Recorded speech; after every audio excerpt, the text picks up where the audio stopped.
let me tell you something. The power of God is nada. Why do you think I swear I'm coming? So go give your face and go say good nothing. Nkuko ubibona ndibyari mugisha ciye mu muriro kizire gusha ndashanda kugema sinzi guhusha nkayishira kuri umumisha Jesus Christ ataniyonesha nijisigana itava kwangusha kuko niyobora mu nkomezisha ndagusanyagura no kwahubisha muri we byose birashoboka imisozi irasenyuka muri buje wenda burudika abaho neza nka kuponika moi je suis capable de chasser tout le diable c'est ça que Jésus m'a appliqué de faire toute chose de qualité Satan je viens toi pour te provoquer je sais que t'es comme le perroquet à cause de ça wibuke ko jena Yesu dusa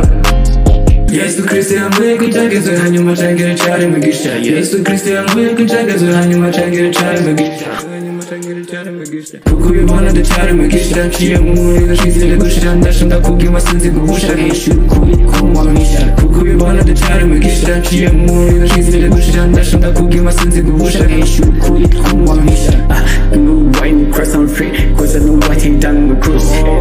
I trust in him he saved me not because I tried the things I had it done but because of his mercy Jesus niwe mukiza na wundi yazanaga kiza iyo umwizeye urakiza kuko devil we yamaze muganja oya devil uri mu byago ibyo byose byamaze guhara gabanya rero kugira umutari kuko nashize ngo share down guhoda wigeze kwiba ijambo tuza sha hatanze ijambo abamwizeye duhabwa ijambo nico gituma uyu munsi abaganje ahitwe twamenye ukuri kw'ijambo kandi umenye neza jowe na jambo nta tandukaniro rigihari usigaranye ibibazo by'ukuntu nahindutse umwana w'Imana ntutuze n'upapure kuko niteguye kuguha agasopo k'umwana w'Imana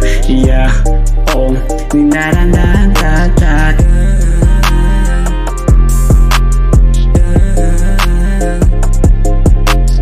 Yesu Kristo yambuye kugerageza hanyuma cangire cyari mugisha Yesu Kristo yambuye kugerageza hanyuma cangire cyari mugisha